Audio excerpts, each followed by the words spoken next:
என் பேர் சிஸ்டர் செலின் மேரி. ஆனால் நான் இந்த சபையை நான் நினைக்கவே இல்லை. எல்லோரும் அப்படி ஒட்டுல வந்து சேர்ந்துருக்கணுன்னுட்டு காரணம் சபையே நினச்சிருந்தேன். அப்படி மடக்கி கொண்டு வந்து உள்ளுக்கு கொண்டு வந்துட்டாங்க. அவங்களுக்கு ஒரே ஒரு விருது வாக்கு, கடவுளை நம்பு, கடவுள் ஒன்று வழி நடத்துவார், அவருக்கு வாழ்க்கையே நினச்சி வாழணும், இப்படி தான் அட்வைஸ் பண்ணுவாங்க. அம்மா அவர் கடவுளை மிஞ்சினது யாரும் கிடையாது, அவரை போல் வாழணுமா, நற்செய்தியை நல்லா படி, நற்செய்தி தெரியல பைபிள் நல்லா படிச்சுக்கிட்டு அதில் உள்ளது அவர் நமக்கு சொல்லித்தரது அப்படின்னு சொல்லுவாங்க. அடுத்தால அவங்களுக்கு விருது வாக்கு என்னதுன்னா கடவுளை நம்புதான். கடவுளை நம்புன்னு சொல்கிற விருது வாக்கு தான் வச்சுருந்தாங்க. அதை தான் ஒவ்வொருத்தருக்கும் கொடுத்துட்டே இருப்பாங்க. அதை கொடுத்து இங்கே ஆளை சேர்த்துருவாங்க சபைக்கு. ரொம்ப அன்பு, அதை தவிர அவங்களுக்கு எதுவும் தெரியாது. கோபம்னா என்னதுன்னு தெரியாது. அவங்க கோவப்பட்டதே நான் எல்லாம் பார்த்ததே இல்லை. ஆனால் இவ்வளோ பெரிய பொறுப்பில் இருந்தப்புறமும் அந்த காலம் சபையில் ஒன்றுமே கிடையாது. அந்த இக்கட்டான நிலையிலையும் அவங்கள்ட்ட கோவம்னு உள்ளதை பார்க்கவே முடியலை. இப்போ தான் அதெல்லாம் நான் நினைப்பேன், அப்படியே அவங்க இருந்திருக்காங்களே கடவுளே அப்படின்னுட்டு.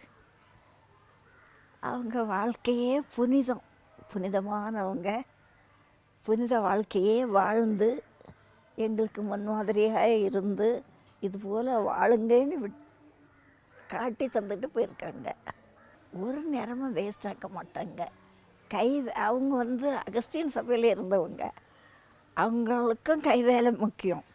அவ்வளோ கை வேலையும் படிச்சுட்டு வந்து இங்கே வந்து எல்லாருக்கும் கை வேலை சொல்லி தந்து நல்ல மீன் செய்ய தெரியும், பேக்கெல்லாம் பின்னுறதுக்கெல்லாம் கற்று தந்திருக்காங்க.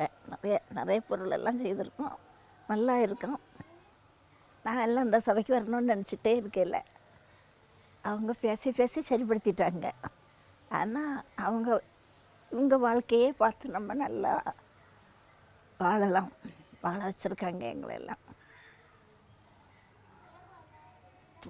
பொருளெல்லாம் குப்பைன்னு மதித்து வாழ்ந்தவங்க தான். அதெல்லாம் உலகத்துக்கு தான், நமக்கு அதெல்லாம் இல்லை.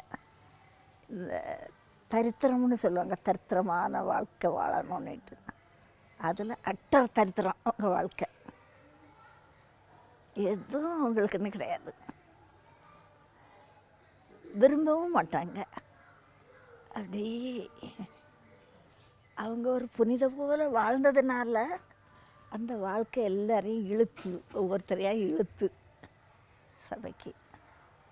அவங்க அனௌன்ஸ் பண்ணி கூப்பிடணும்னு இருந்தான், அவங்க கூட போவோம் இருப்போன்னு எல்லாருக்கும் விருப்பம் வரும். கடவுளை நம்புன்னு சொல்கிற அந்த விருது வாக்கில் அதையே அவங்க வாழ்ந்து முடித்தவங்க. எதுக்கெடுத்தாலும் அவரை கண்மண் கொண்டு வாழ்ந்தவங்க. அவங்களுக்கு தலை துணி உண்டு, முக்காடு, அதை எடுக்க சொல்ல சாரிக்கு வரணுன்னா அதை எடுத்தானோணும்.